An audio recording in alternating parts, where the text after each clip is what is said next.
Thanks again for coming out tonight. My name is Alicia McDonald. I'm the Director of Privacy here at Stanford in the Center for Internet and Society. We have been running this privacy series on Tuesday nights since February. So we've had about 6 different speakers come through. We've looked at a bunch of different privacy tools people can use and held workshops. We've had speakers talk about what's going on post-Snowden. And we started looking at the consumer side, and we're coming back and ending on that. This is the part that's closest to my world of what I do. I am thrilled to be able to introduce Julia Angwin to you tonight. She is a fantastic journalist. Much of her work through the What They Know series in the Wall Street Journal remains foundational to how Americans understand online privacy and their interactions with companies. So tonight, Julia will be talking about her new book, Dragnet Nation, and she'll give an overview of some themes from that.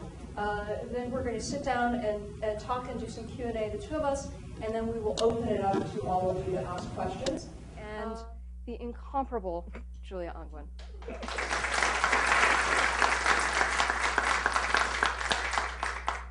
That was a beautiful example of small data. Very effective. So thanks for coming. It's so great to be here. This is my hometown, Palo Alto. This is actually my home. Thanks to ubiquitous surveillance, I can pull up a photo of any house I've ever lived in, actually. So I basically wanted to talk about my journey. How did I get interested in privacy? What do I have to tell you about this topic? Why should you listen to me? And so I come to this as somebody who really loves technology. I grew up here in Palo Alto. This was my first computer. I learned to program in 5th grade. I never touched a typewriter my whole life. I consider myself a digital native. Although that term is often applied to people who are in their 20s, I started earlier. And so I feel like I get that mantle as well. And so I came to privacy actually in a very strange way, which is that I was covering technology for the Wall Street Journal, and then I went off to write a book about a technology that I thought was going to change the world. And I was right. Social networking did change the world. The social network that I chose to write about, MySpace, however, was not the one that changed the world. But while I was reporting that book, I came to realize that the industry that I covered and that I loved was really in a different business than it had been when I was growing up. It was in the business of personal data, monetizing our personal data.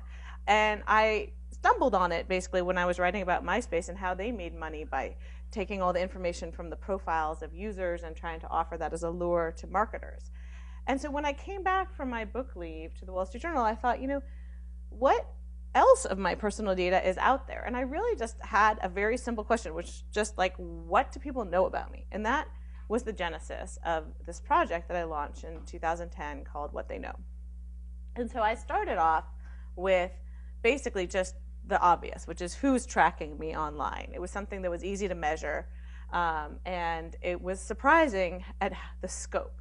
Everyone had maybe heard of cookies or tracking a little bit, but when we measured it, this was a chart of dictionary.com. When you visited 10 pages on the site, more than 200 different types of trackers were installed or attached in your computer. So it was a scale at which was surprising, even to people who knew about the fact that they were being followed around online by those ads that you can't seem to shake.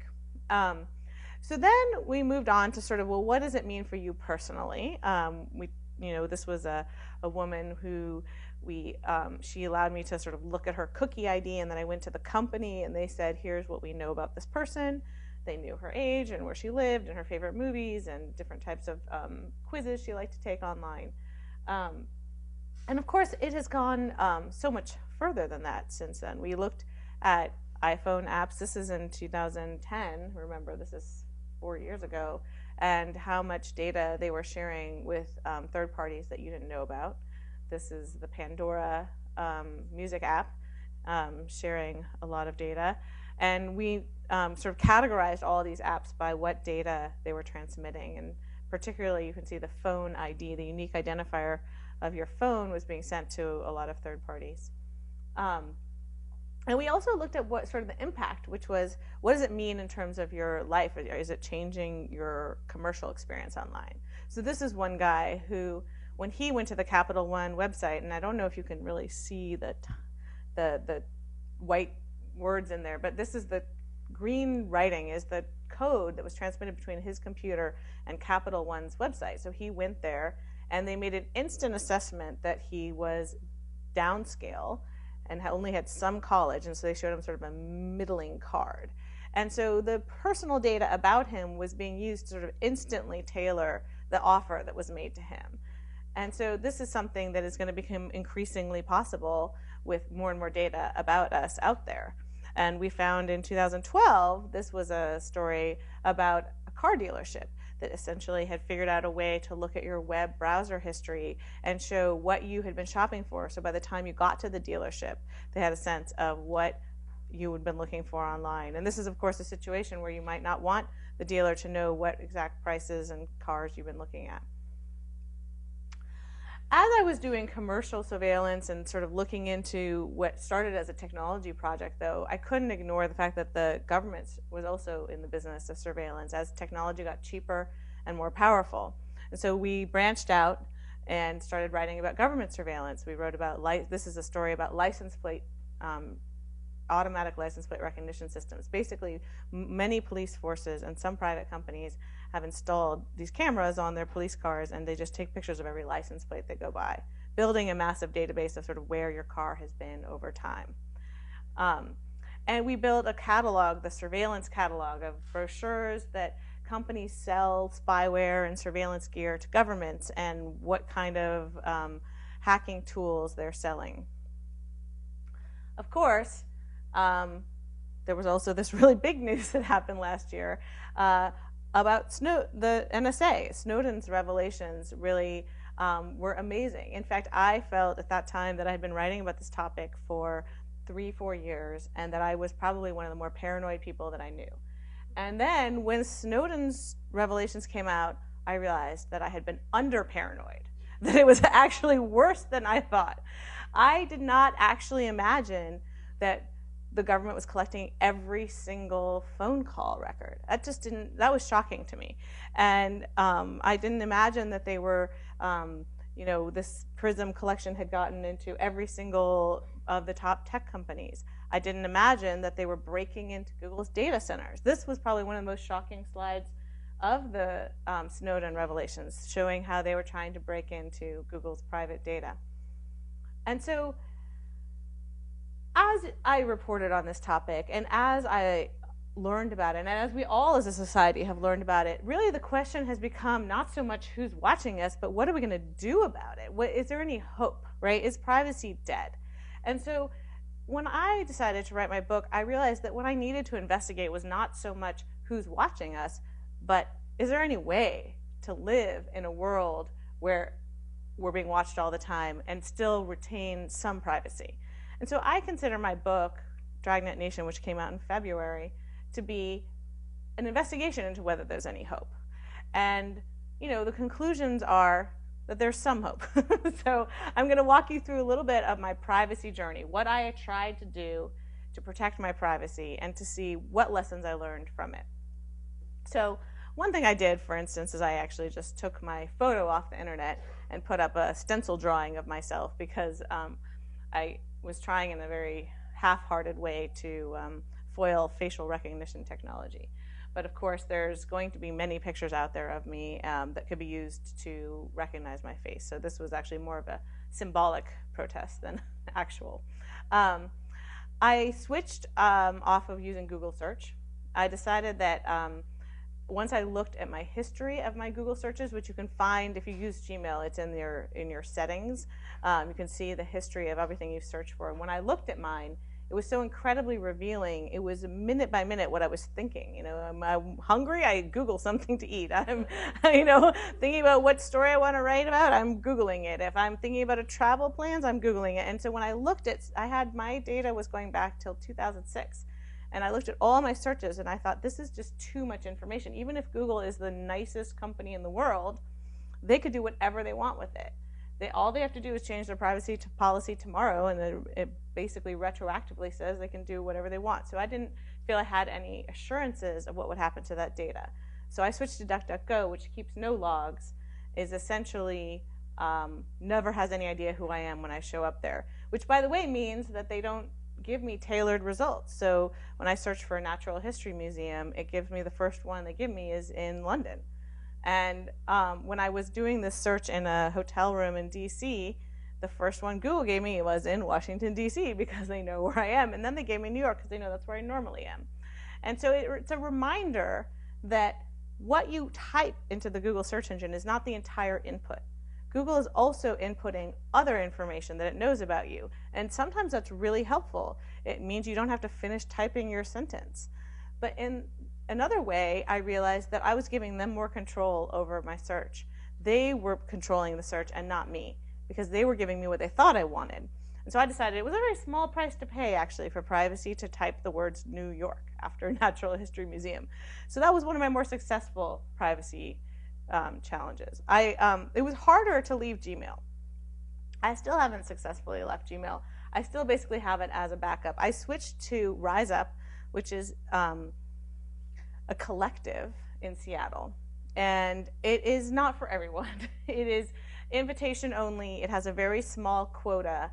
So I'm constantly having to delete emails. In fact, one of the members of this audience, Peter, sent me an email last weekend with some photos that crashed my entire RiseUp account because my quota was topped out. And so essentially, this is not a very successful solution I've had using this other email, but I've been surprised that there aren't actually very many privacy protecting email services out there. I would pay for one, but they don't seem to be available. I unfriended everyone on Facebook, including my mom, who was really annoyed. But I just felt that my list of associations was actually very personal. Who we're friends with tells a lot about us. I mean, we think we're so individualistic, but in fact, most of our friends like the same food and movies and probably do the same things on weekends. And so as a journalist in particular, I didn't want this to be seen as some sort of list of my possible sources. And just as a human, I felt this was really information that I would like to keep private. And on Facebook, you can't keep your full list of friends private. You can keep it somewhat private, but there are different ways that it can be revealed without you understanding it. So my Facebook page basically says, and you probably can't read it from there, that I'm not here. I'm not here on Facebook, but I felt like I needed to have a little flag on Facebook, like I'm not here, come find me on Twitter. I deleted LinkedIn entirely because there's sort of no point in having a I'm not here on LinkedIn, which made me very nervous because I felt like maybe I would never get a job again. But actually, in the time that I deleted it, I have switched jobs. I did get a job, and it turns out that LinkedIn had nothing to do with it, so that was good to know.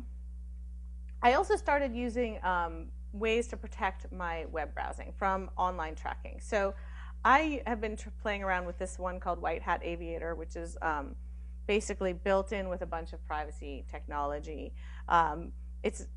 It's possibly not for everyone. You can't load Flash very easily, and you have to. So I always have to keep another browser open for sort of things that really require less lockdown browsing. But it has built in Disconnect, which is a tool that the founder of it is here, Brian, and basically it blocks all the online ad tracking technology that follows you around and shows those wet ads that follow you around are basically based on the tracking technology that Disconnect blocks. And so Disconnect is built into Aviator. You can also add it onto any one of your web browsers. And then I also add onto my web browsers HTTPS everywhere, which basically encrypts your connection between your computer and the internet. And that is something that I think is very important. Even if you don't care about the NSA or anything, you care about the other people in the coffee shop who might be trying to sniff your traffic while you're surfing the web. And so you should use HTTPS everywhere, even if you don't care at all about privacy. And then for like really private things, I use something called Tor, which maybe, I don't know how many people in this room have heard of it, but it's a way to pretend like you're in a different location than you are. So if I'm sitting in New York, it can look like I'm browsing the web from Amsterdam. The only problem is I'm actually browsing the web from Amsterdam, so it's really slow. So unfortunately, I don't use Tor as much as I should. I break it out for like special occasions. And then when you really want to go down the rabbit hole, there's something called Tails, which is actually has Tor built into it, and you boot up your computer from a thumb drive that has this Tails operating system. And it's supposedly the thing that Edward Snowden uses, although I can't vouch for that. And of course, to do all this, I ended up buying an extra computer because I thought, well, I need to have a special computer for my Tails environment. So, you know, it started to get a little bit expensive, all of this privacy, although much of the software that I was using was free. I also bought an encrypted cloud service, which was also expensive. I used this thing called SpiderOak, which is based in Berkeley. And that, instead of using Google Docs, where Google can see all the information in my files, on SpiderOak, the information is encrypted on my machine before it gets to SpiderOak, and only I can unlock it. So even if they get a request from a court to turn over my data, they can't read it. And then my final privacy protecting move was I actually created a fake identity. I wanted to do everything that was legal. So I did actually this in a legal way, but this is Ida Tarbell. She's a journalistic heroine of mine. She was a turn-of-the-century muckraking journalist who wrote a series of very important exposés about the Standard Oil monopoly, which led to its breakup and to the strengthening of antitrust laws in this country. And when I was thinking about ways to do commerce that protected my identity, I realized that I was actually going to have to set up another identity because there's no way to buy from Amazon without having some sort of name. So I got Ida an email account. I got her an American Express card with her name. The way I got her Amex card was I added it to my account as if she was my kid. So American Express knows that it's me. They know I pay Ida's bills. But American Express is not my threat. I want to make sure that I can buy things that I would have previously bought with cash or bought at the library. But nowadays, everything is happening online in these super identified ways. So I now have an Amazon account for Ida, and Amazon doesn't necessarily know, although I suppose if they've read the book, they know. But they don't necessarily have to know that Ida isn't a real person because Ida has a postal address, which is not my address. I got a friend to loan me an address, and Ida has an Amex card. And so I can order all my books about the history of the NSA and the KGB and all sorts of topics that I would just rather have not associated with my name on Ida's account. I also love using Ida for restaurants because I know I should pay cash. It's the most privacy protecting thing, but I'm very lazy and I like to use plastic. But I don't feel like every restaurant needs to have every bit of information about me. And so I often use Ida to book through OpenTable and to pay my restaurant meals. So those were sort of my success stories of privacy. Now I'm going to tell you about two things that were just not successful. One was data brokers. So these are people who buy and sell lists of names. They're basically the mailing list business, but they've gotten supercharged with all the personal data that is now available to them. So all the data brokers that I could find, I identified 212 of them, but that was just me sort of looking around. There are apparently many more. So there are hundreds of these people, and they buy and sell lists of your name, and they have your income and your property records and your any purchases you might have made online, offline, your magazine subscriptions, and their profiles could be quite robust. I tried to remove my data from them, but there's no law saying that they have to let you opt out. So of the 212, I identified only 92 offered opt-outs. And of those, actually, many of them required you to submit additional information that I wasn't willing to submit. For instance, like send us your credit card number so we can opt you out. And, I was like, I don't know if I want to do that. So I didn't successfully opt out of all 92 of them. Some of them were just too sketchy. I also wanted to see what they had about me. What data did they have about, what did they know about me? And the truth was that very few of them would let me see it. Only 33 said they offered access to the data, but in fact, of those, I was only able to obtain 13. And so I found, though, that even within the small sample of data that I received, that there was a wide range of information. Some data brokers had incredibly robust files of every address I've ever lived at, every relative, all sorts of information about property ownership and records. And one of them had the dorm room number in my college dorm, which I'd forgotten which room I lived in. Others had completely incorrect information. So one data broker had me as a single mother with low income and very little education, and that didn't happen to be true. And so I looked into that data broker and to see what do they do with this information. And they are an alternative credit score company. So basically they say that if, for instance, if I went to a charity hospital, this data could be used to assess my ability to pay. So of course I immediately have a vision of like, okay, I'm gonna be hit by a car in some hospital, and they're gonna be like, she can't pay, and it seemed like a bad idea. And I didn't want to correct the data just to give them better data. So luckily those people let me opt out. But all in all, I was just horrified by sort of the lack of transparency and accountability in the data broker industry. And I also felt that the system wasn't set up to produce good incentives. So companies like Spokeo actually offer opt-outs. So you search for my name, I've opted out, I'm not in there. But there are other companies that won't do opt-outs, and so I'm in there. So the incentive is for companies to be bad actors, because then my data is more scarce now, so this company does better by having my data. It's actually more valuable to them. So it seems to me that this is an industry where the incentives are not aligned with customers. I mean, we're not the customer, I guess that's the problem. They're aligned with people's privacy. The other area that was really frustrating to me was my cell phone. This is a page for Verizon's Precision Market Insights, which is actually a program where they sell your location data, where you are on your Verizon phone. AT&T has one too, and it's theoretically anonymous. But basically, your data about where you are on your phone is becoming a commodity. The carriers are selling it. There's a whole business of people who try to track where you are through the Wi-Fi signal emitted by your phone. This is a conference for companies who are in that business.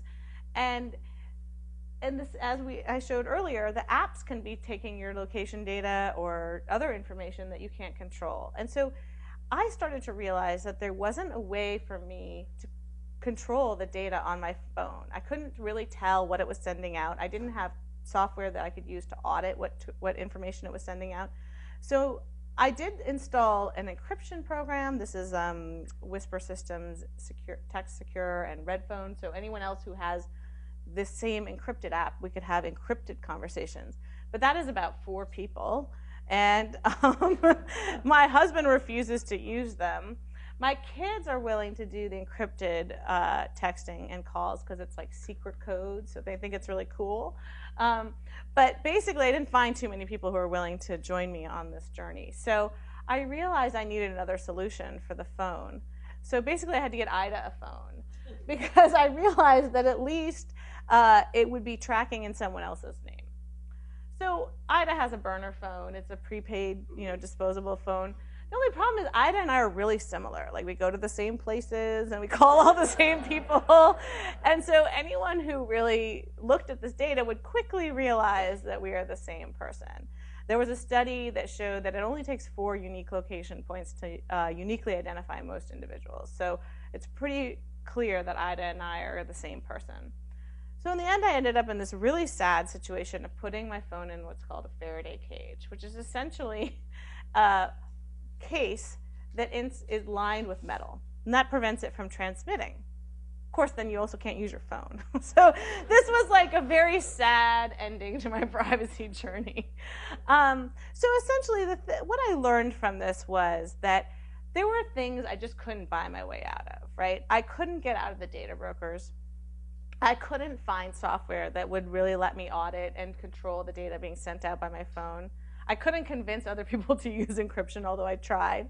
And I also had no assurance that my tools worked. I did have some experiences where I tried to audit them, and some of them I did manage to get some tech friends to help me show that they were really working. But for instance, I paid 2 different privacy protecting companies to opt me out of data brokers, and both of them failed to do the job. And in fact, both of them had to refund my money, and one of them shut down the business after I wrote about it. So there is, it's not a world where the product can be easily assessed. So even as I went on my privacy journey, I was worried that this is a world where the promise of privacy is very ephemeral, and people could be selling snake oil. So it's not clear what the right answer is. And in fact, what I ended up feeling was whether I was worried that privacy is becoming a luxury good, that people like me with tech savvy will be able to buy their way out of sort of the worst of it, and the rest of the people might be down there just sort of suckers for whatever sort of Capital One type tailoring for, you know, bad credit card offers that might be coming out their way. So in the end, I basically found that there are some things we can do. It's not hopeless, but there are some challenges that we may not be able to solve on our own.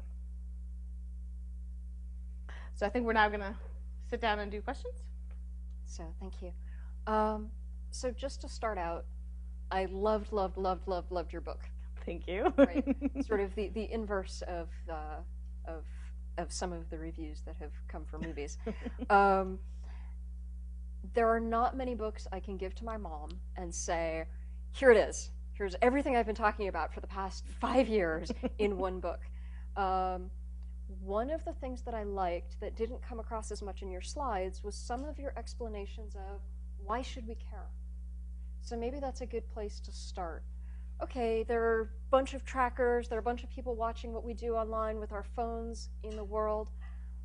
So what? Why does it matter? Right. That's a great question. And I do spend a lot of time on that in my book. And essentially, there's a couple answers to that question. So some of the very basic answers, on the ground truths, are that, you know, the government spying on you, they could have data and use it the wrong way. The no-fly list is a perfect example of data that, you know, people have been Ted Kennedy was on it by mistake, right? So you can have adverse consequences from the government collecting all this data about you. And similarly, I believe that, as I talked about Capital One, that companies, the more data they have, the less leverage you have in a sort of commercial negotiation, right? We saw one of the stories that I didn't talk about was that Staples, we did a nationwide survey of their prices online, and it turns out they're basically offering different prices in different zip codes based on whether you live near a competitor's store. Now, it also turns out that the people who got higher prices are lower income and more minorities, and so we may be seeing the rise of a different kind of redlining.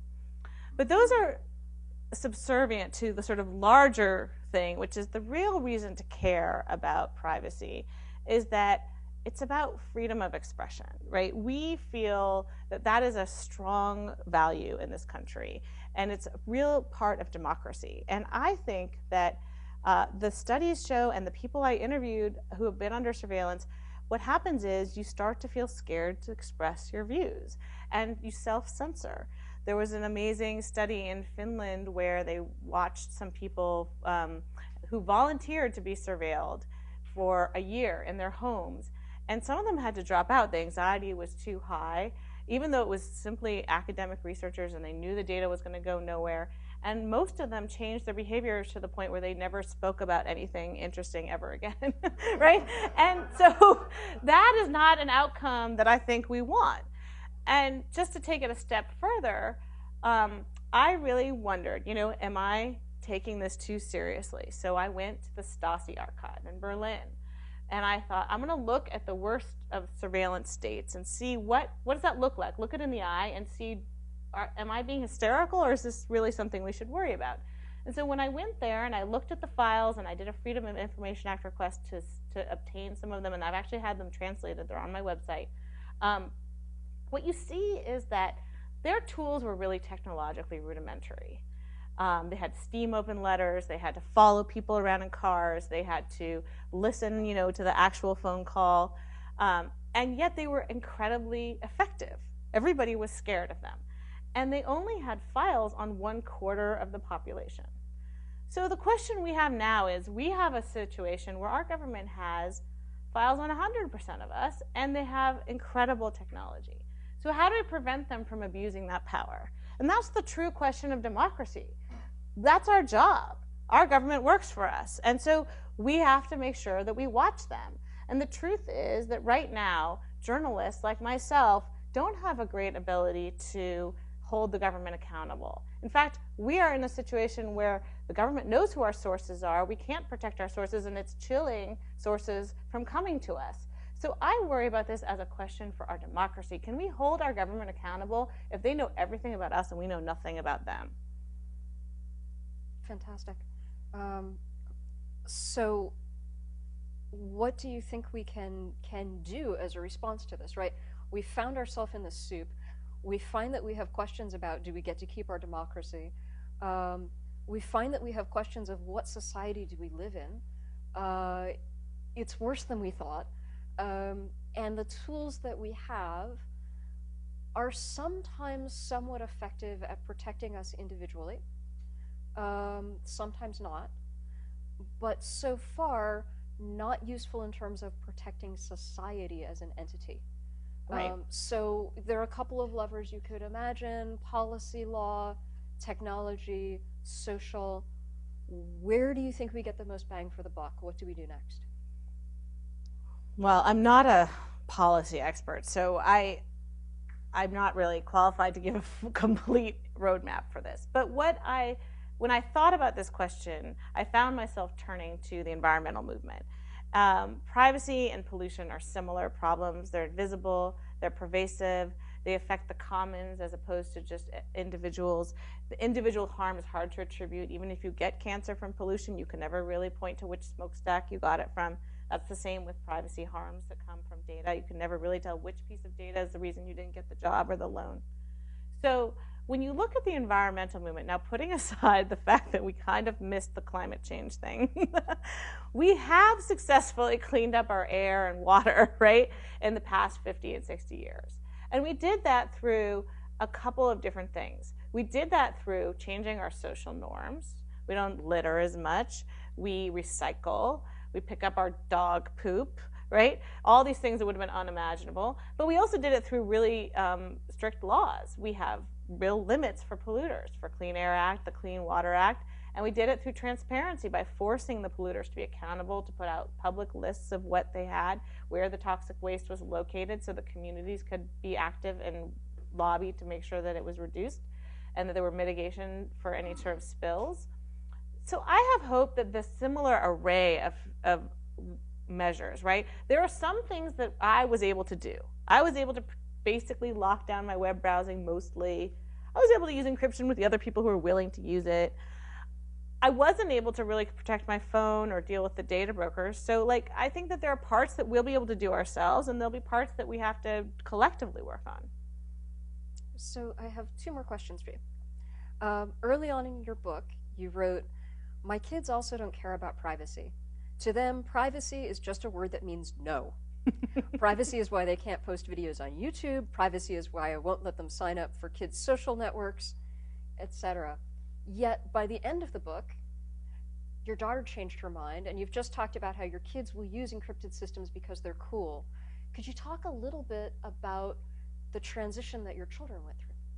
Yes. So I realized I had approaching privacy the wrong way with my kids, right? I was using it as a weapon. No, you can't do this. No, you can't do that. Well, who wants that, right? So I changed my model. I realized that their privacy concerns were different than mine, right? I'm concerned about democracy and my journalistic sources and whether I'm getting a good price on things online. They don't care about that. They want privacy from me. Right? I'm the NSA to them. And they also want privacy from each other, right? My daughter doesn't want the little brother to break into her email account or whatever. So I realized I had to explain it to them differently. This is actually a tool where you can have privacy from me and from your brother. This is actually a tool that will allow you to have more fun. And so once I explained it that way, it actually became a game for them. My daughter actually started a password business, so she sells passwords for $1 each.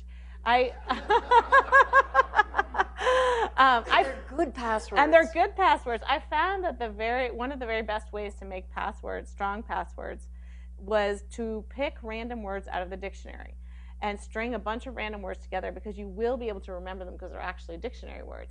But your ability to pick random words out of the dictionary is not good. So we think we can pick random words, but we actually pick our favorite word on the page. So she actually has a method where she rolls dice and then picks words out of a dictionary where the words are numbered. So they're really, truly random. And some of the words I don't like, actually. I was like, can I turn this back? She's like, no, you have to keep that word. So she loved that. She started that business. She also loved using this tracking, blocking software called Ghostery, because it showed you how many trackers you blocked on each page. And to her, it was a video game. Like, where can I find a page that can block the most things, you know? So in the end, they really came around, and now they always talk about how they love privacy. And so I think we have a nice parallel there to how companies are responding right now to consumer concerns about privacy, right? For companies, privacy is the thing that gets in the way of their business. So I don't know how we make that transition, but it would be lovely to have companies get to the point where it's profitable, and it's something that they engage with and enjoy in a different way. Right? Well, and that's, by the way, that's one thing that I feel strongly about, actually, because I am not a Luddite. I'm not here saying, like, turn off technology. I want all the technology. I'm totally a tech person. And I feel that we also have to take some responsibility for our choices, which is we want everything for free, right? We don't want to pay for anything. Well, then you are paying with your data. And the problem is that it's okay to make that exchange, but the problem is we don't know how much our data is really worth.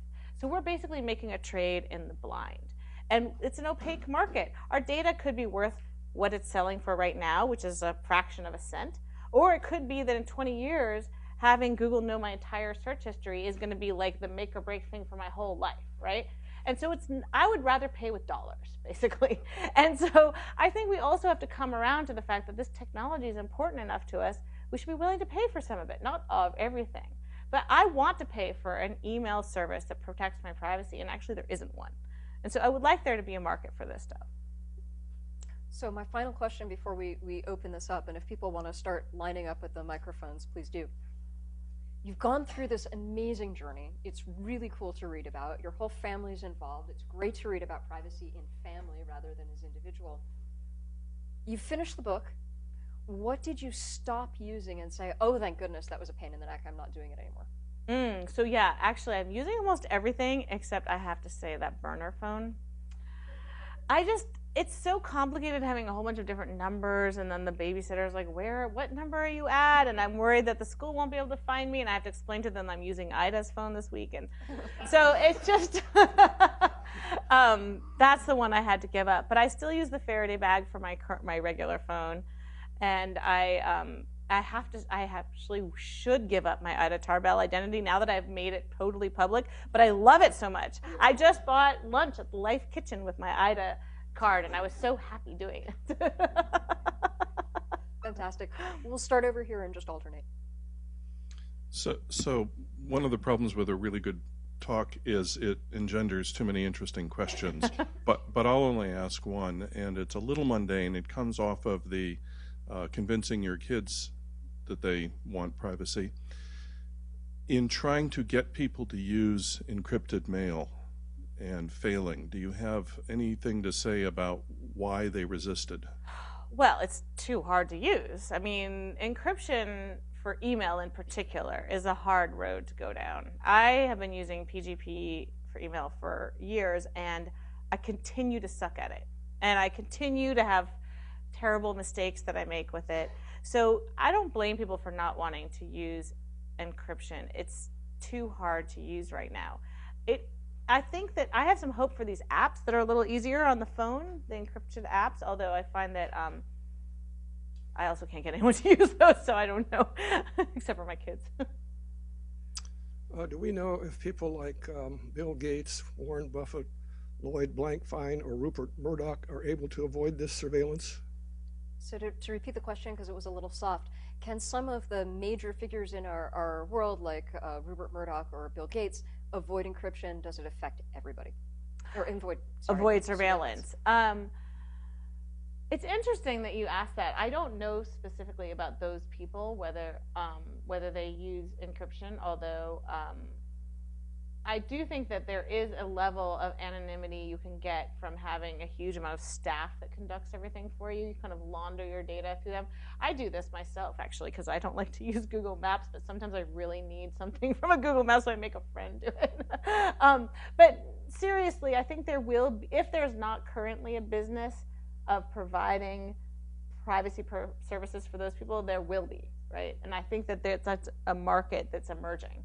Well, then what we should do is turn the tables. Most people would vote, open it up, so that, it's equality here. If you're going to run General Motors or DARPA or someplace, you too are exposed worldwide. Right. Well, I would certainly like our government to be more transparent. If it doesn't come to that, you will have increasingly divided species of humans. Right. So the privacy haves and the have-nots. Hi. Thanks for your talk. I'm a software engineer at Google, so I was pretty impressed that you hit on all the technological things that I would have thought of to try, blocking Flash, I presume JavaScript, using Tor, using that ephemeral operating system. I don't remember its name. Tails, yes. These are pretty big technological hurdles for, I guess, more normal people to use. But even for more technical people like me, I think there's another large hurdle to this, which is the social impact. If you're demanding that you only use encrypted email, PGP, with people, you'll be cut out of the loop. You can't use video chatting. You can't, use a whole bunch of things that people basically rely on. And I think this would have a large impact on social life and career too. So I guess my question is, what is your advice for more normal people to get over the technological hurdle, and what is your advice for more technical people to get over the social hurdle? I mean, it's sort of the same thing. I gave this talk just a week ago at UC Berkeley. It was for investigative reporters, and they wanted to know how, to have secret conversations with their sources. So, it was a panel with a bunch of technical experts and myself, and we were talking about use this and use that. But in the end, the truth is that I have sat down with people who are providing me confidential information, and they should not be having any unencrypted communications. And we have installed the software together, and I've shown them how to use it, and they still don't use it because it's too much of a pain in the ass. And in fact, I'm going to use this line that I used at that talk because I'm very proud of it. Because I said the problem is on a social level that it's also very hard to sit down with someone you just met and say, let's open up an encrypted channel. Like, it's kind of like asking for sex on the first date. And so I was talking on this panel about, like, well, what's the solution? So maybe the solution is everyone should be encrypted, right? If we made it a norm, but then I was like, but does that mean we all have to go to free love? Like, then I got confused about my metaphor. But well, maybe if it's not encrypted, it's a three-way. Oh my God, that's good. That's good. So I guess I have hopes that we're going to go to encryption as more of a social norm. But I think right now, given the tools and how hard they are to use, it seems unlikely, right? So I guess the answer is I don't have an answer for you. I'm sorry. It's a great talk overall. Thank you very much. I was wondering if you could comment a little bit about life logging and whether it might be a way to fight fire with fire. So life logging. That's a way to basically track your life as it happens. So you keep track of all your emails, all your. Some people go as far as record their life, basically video record and audio record their lives as it happens and store it as a subjective reference point or subjective witness, I guess. If should something happen and the government or whoever else tells you, oh, you made that, that was you who made that crime, you have evidence showing So could you comment? Surveil yourself, right? Surveil so yourself. that you can. So you have, yes. Right. Well, I do think we're in kind of an arms race of surveillance, right? I mean, this is already happening with cops and protesters, for instance, right? That both of them are filming each other so that they can prove that they're who did the bad thing. And, you know, my favorite story about this was when I went and visited these repo men. So they have gotten into the business of they've installed the license plate readers on all their repo cars because they're already out there driving around looking for cars to repossess. So they just add the cameras and start collecting all the data. But they are so they're surveilling all of us, right? But at the same time, they're very worried about people suing them for damaging their car during repossession. So they are aggressively surveilling themselves also during the repossession, and they play back the tapes. And I think that is one of the weird things about the world we're entering, which is that everyone's in the surveillance business. I mean, very soon our neighbors are going to be surveilling us, right? Because they're going to get the drone and fly it over our yard, and then we're going to fly one back. And I'm worried about this because it's like an arms race that I know I'm not going to win, right? I'm basically underfunded compared to the institutional actors, the government and the commercial actors. Now, my neighbors, it might be a fair fight. But for the police and, you know, everyone else, I'm going to lose, I think. That's what I'm worried about. I would worry for your neighbors. And if I, Yeah. sorry, one question only. Follow up? I have one more question. What do you think a role? What do you think a role of journalists and others in that area would be to ensure that we have a fair, that the laws that are in place for privacy are actually adhered to? And if there are any problems, you know, this could be a sort of fight for democracy 2.0. You know, we have checks and balances to make sure democracy works, or at least right. theoretically. So I think that maybe the we could use answer the there same. is that our role as journalists is to watch the watchers, right? Right. And the thing that I'm worried about is this criminalization of watching the watchers, right? Because like this Obama administration has pursued so many leak investigations, and I don't think it's particularly unique to them. I think that the tools for surveilling journalists are getting better and better, and every administration is going to use them as aggressively as they can. And so I'm very committed to trying to fight for the ability to surveil the surveillers. And you see that even with corporations too, right? Like Yep. Microsoft reading email to protect their intellectual property when it was being stolen. Yes. So if you have the data, it's really hard not to use it. Right. I think that's kind of an issue. So thanks for your patience. You're welcome. If you're willing to pay for it, you can have secure video chat, video conferences, SMS, email with other people. You get a black phone, right, with Phil Zimmerman's company, right? But there are two catches. One is it only works if the other person has a black phone. Good business for Phil, but you said you were willing to pay. Well, it's also $629 for a black phone. Yeah. So, so that's a rather what's it expensive. worth to you? Yeah, you get to decide whether it's worth anything to you. Most people think they'll pay zero. There are two problems. One is that it only works with other black phones for this kind of security, so we have a standardization problem. The other problem is all of our phones are still incredibly insecure against the kinds of attacks that the NSA can mount. And at Stanford, we've developed some technology here that can make our phones very, very secure. The problem is going to be getting the big cell phone manufacturers to adopt this technology. So the Achilles heel of the black phone is the other person has to have a black phone, and it's still an insecure platform. If the NSA or anybody else, somebody from China, anybody who's got any money wants to get in, they can. Right. I mean, I think that the likelihood of really developing truly NSA-proof technology is misguided, right? I mean, the idea, we actually want our spy agency to get people that they really need to get. If they really need you, they're going to get you, and that's as it should be. The problem now they is get everybody. But the problem is they currently are catching everybody. That's and right. I think that's unfair, right? I don't think I should be in their dragnet. I didn't do anything wrong. I'm not actually a suspect, or at least that I know of.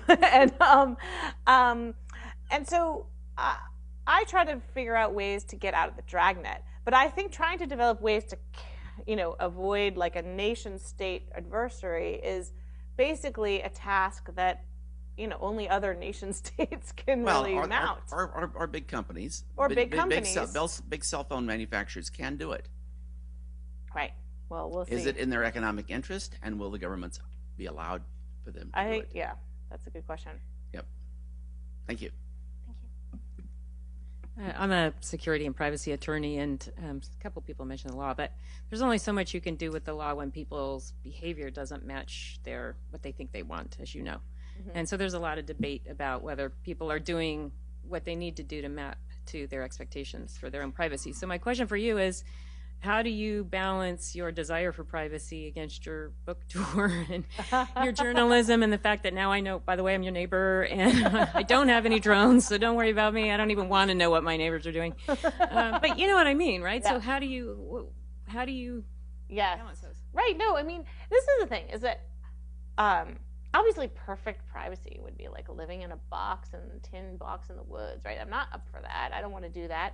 And in fact, I'm not averse to sharing my data, but the problem is, as I said before, we don't know the true cost of it. And so it's really the Wild West out there. I would like to be able to participate in all these transactions freely. I would like to I love having the ability to pull up the photo of my house, and yet I find it creepy that there's a picture, when they have pictures of people in them and whatever. And so there's always this line, and I want my cake and want to eat it too. I want all the convenience, and then I don't want the risk. And I think we have that with cars. Cars are really dangerous, and we get in them every day and we drive them. And the reason is because there's certain safety standards. And we also know that if the companies that make the cars don't meet those safety standards, we can sue them. The government's going to come after them. They're going to have to cry in front of Congress and say they're sorry and pay millions, right? That's as it should be. And we don't have any of that for our data. If our data is misused, we are probably not going to know about it until the effects are too late, and even then we won't know which piece of data, and we won't be able to sue anyone, and no one is going to go in Congress and say anything except that it's your fault because of whatever mistake you made. And so I want that level of assurance for data, and then I'm ready to play. Like, let's participate. Sign me up for Facebook, everything else. Okay, thank you. Okay, the first question was about what does Bill Gates and Murdoch do. It just reminded me of a article in a local paper. Two of the principals of Google, whose last names are monosyllables, and live in Palo Alto, had their Google Maps images blurred of their places, especially their cars. So, well, it is funny that everybody wants their privacy. You know what I mean? Right. Like, so they don't practice with. Anyway, getting back to the original thing of email service for pay, wasn't the one in Texas he chose to shut down because he didn't want to turn it all over to the NSA? Yeah. There were two of them, right? And they both gone out of business. Yeah. So is that a practical? If you right. pay So for that's it, you why, still don't. I mean, to be fair, that's why it's hard to do a privacy protecting Right. email service, is because when the government comes and says, I want all your data, you are probably going to have to hand it over. But there are ways to do it better, right? Gmail is currently saying that it will actually read your emails, right? I'm looking for just a notch up here. I don't need NSA proof, right? So, but as a practical matter, under the Patriots Act, it's hard to really, unless you can get it offshore, a real private email service. Well, so there are a lot of private email services actually in Europe, and a lot of people argue to me that I should go to one of those. But the truth is that actually once you leave the U.S., you have less protection from, the U.S. As a U.S. citizen. As a U.S. citizen, NSA, the moment your data leaves the country, they're like, alrighty, Hoover, right? And then, by the way, all those foreign governments have it too, and they're going to Hoover it up. And so I actually feel that it's better to stay in the U.S. because NSA is supposed to minimize it or not look at it, or if it's encrypted, they can kind of peek at it because it's suspicious. But at least there's some level of law that covers the use of that data. Okay, thank you. Okay, thanks. Thanks a lot for all the suggestions of tools. One comment that you made was that you weren't necessarily always sure about the reliability of the techniques that you're using. Given that, that leads to the question I want to ask, which is, how do you actually go about evaluating what your methods should be? I mean, things will change, right? This is what works right now. How do you actually go about assessing these things so that as things change, we can all also kind of adapt and reassess Right. what we're doing? I mean, I try to do what I can to audit. So, for instance, with the ad tracking technology, I basically siphoned all the traffic from my computer to a computer security expert's computer, and he audited all the traffic to see which of the tracking blockers worked the best and which was blocking what. And so when I can, I audit like that. But the thing about your phone is you can't audit the traffic. You can route the Wi-Fi traffic through something that you can inspect, but you can't inspect your carrier traffic. And so I believe, like, this is getting kind of the nitty-gritty, but I actually am really in favor of laws that allow me to inspect and to modify my own technology. And that's why actually jailbreaking phones and stuff is actually, in my mind, a bit of a privacy issue. Because if you could modify and control the software, you could actually see where the data was going, and then maybe I would have some assurances. So if I could just kind of add a little bit to that, to your point, right? I think part of what you were asking was, how do you keep up with all of this stuff? Oh, is that what you were asking? Oh, sorry. I think part of the answer came across, which is, well, you're friends with all the top security researchers, right? Yes. You go out for drinks with them. So that's not quite an answer that's going to scale. Right, but I do try to go to the mountaintop and bring the tablets down, right? So I go to the security researchers and I'm like, what is the wisdom from on high this week, right? And then I try to bring it down and say, okay, this is what I hear from those people. So I also do that. Okay. So read the next book, right? Okay. Do you have any experience with or knowledge of increased attention from security agencies or law enforcement because you're trying to protect your privacy?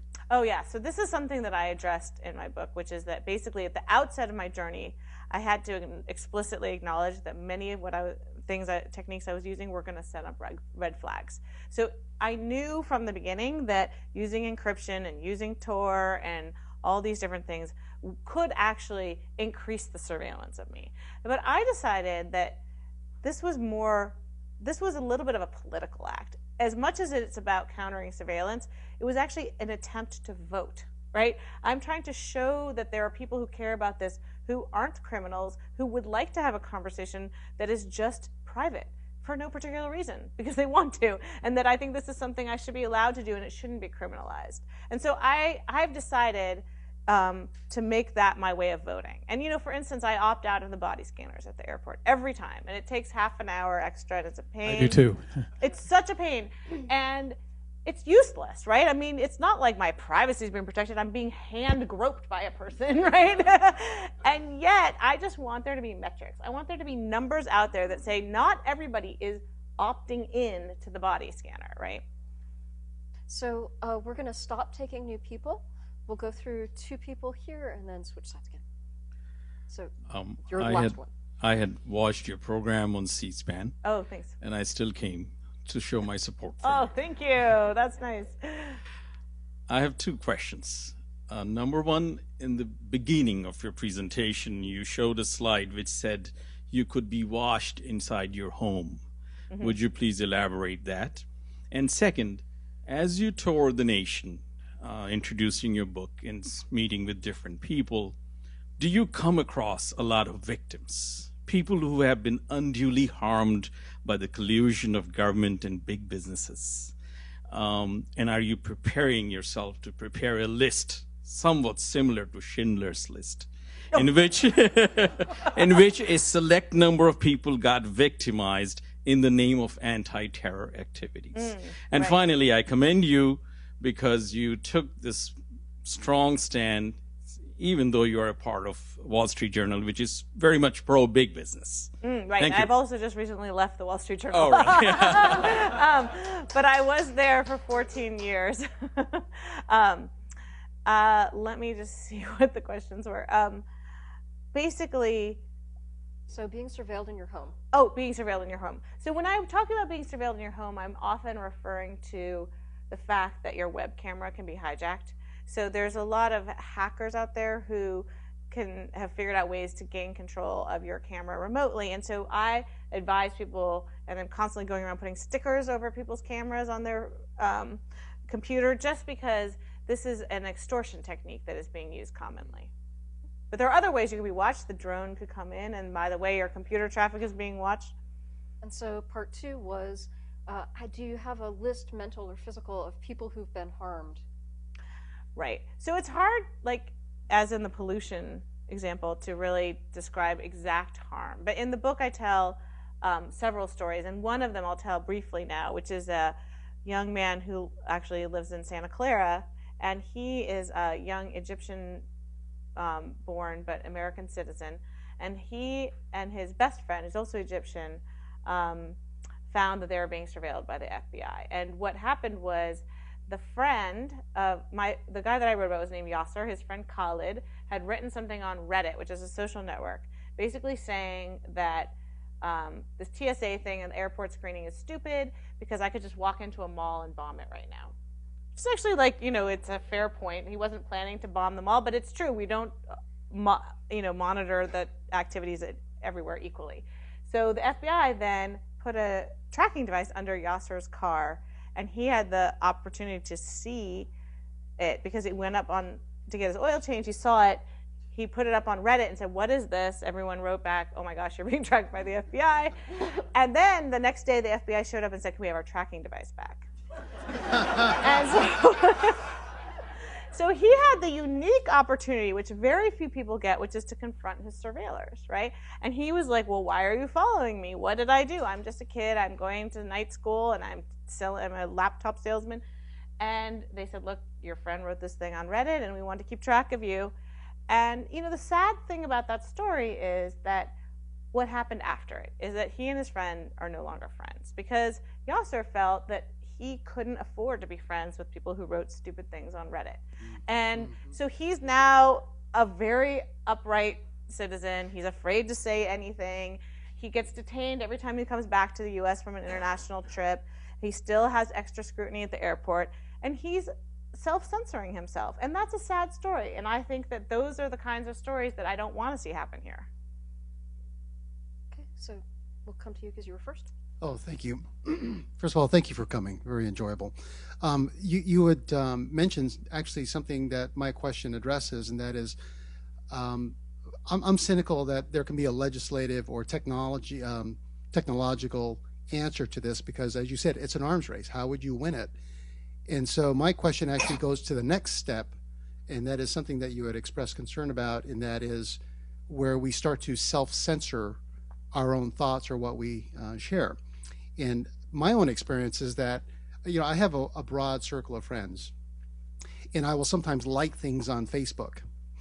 My wife asked me to stop doing that because she said, you're making half the people that you're friends with really happy, and you're really pissing off the other half. And so, in fact, I've stopped doing that and now we just express happy thoughts, right?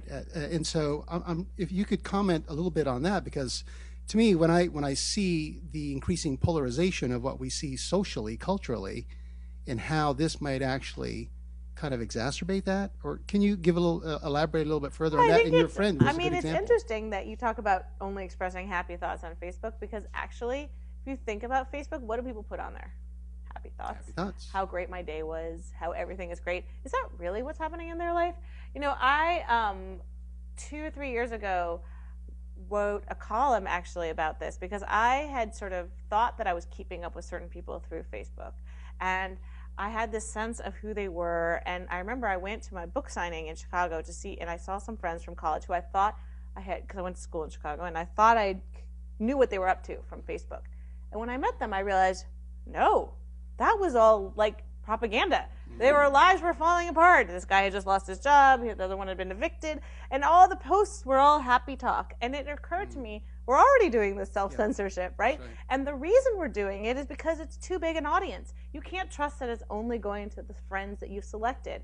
We've seen too many times with Facebook that you can't quite control where the data ends up. And so that's true of everything, right? Everything that we don't know where it's going to go, we're going to end up self-censoring. And unfortunately, in the post-Snowden era, what is there that we really think that we can control? So we're going to censor a lot. Yeah, thank you.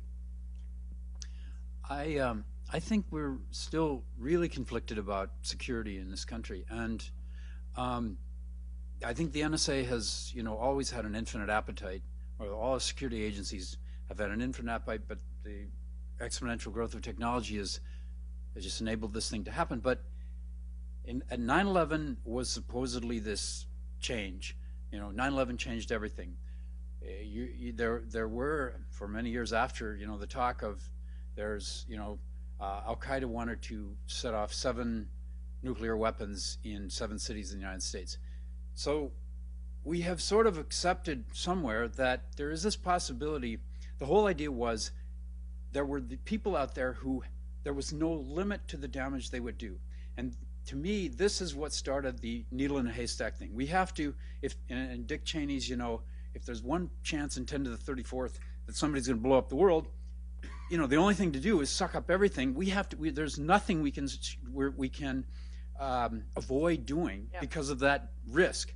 And so we haven't, I haven't seen an intelligent conversation about how much security we really want, how much people, you alluded to yourself, you said, I really want them to be able to catch the bad guys, but I'm not one of the bad guys. On the other hand, people who come here, there's going to be a small tail of your distribution that are going to be interested in your work because they want to know how to evade things. Well, we all do, but there is a possibility that you will be connected, unbeknownst to you even, to people who have ill intent. And so this, 7 degrees, whatever degrees, it's not a completely insane idea that they have.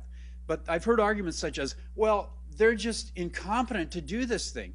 But it's not clear because we don't even know what they're doing. Right. So the point is, we haven't had the argument about the basal issue behind how much security is necessary.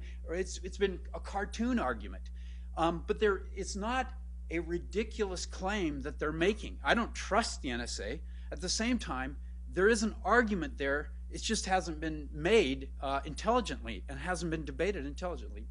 Right. Well, so the thing is that the NSA has argued they need the whole haystack, right, in order to find terrorists. And the truth is that if they presented compelling evidence that that was true, we could have a debate about it.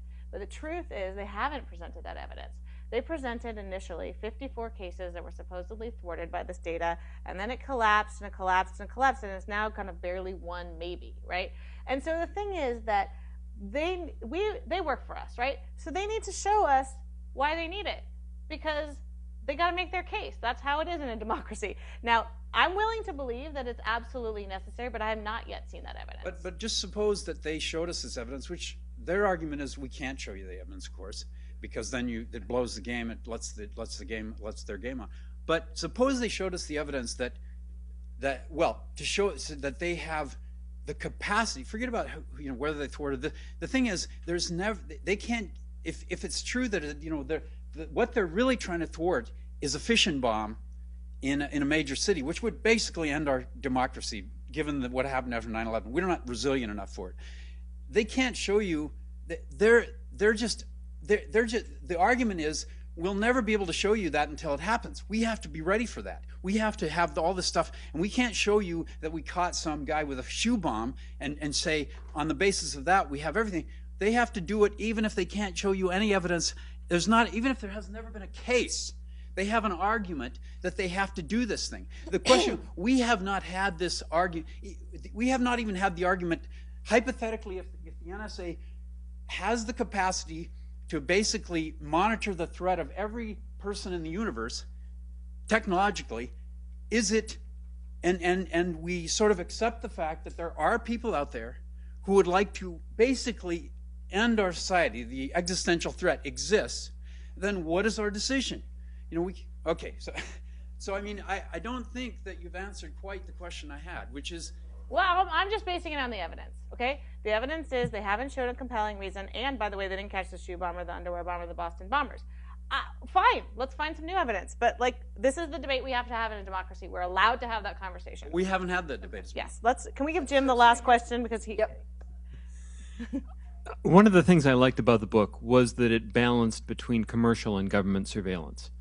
So, do you think for an average American that we should be more concerned about government surveillance, meaning the NSA, but not just the NSA, all over, or commercial surveillance, meaning the data brokers and Google and Facebook and all of those types of actors?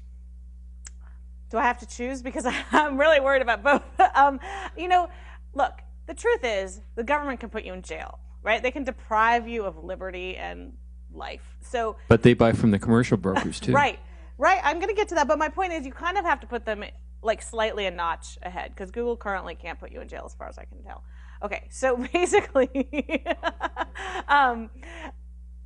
that said, the two coexist so completely, right? So the best way to describe this is voting records. In order to vote, you have to give the state information. They need to know your name and address and sometimes birth date and sometimes party affiliation, depends on the state. Almost every state sells this data to data brokers. And then they add it to their files with all the other stuff of your boat ownerships and your gun ownerships and the whatever else. And then they sell it sometimes back to the government. Law enforcement buys these files. Politicians buy them for marketing.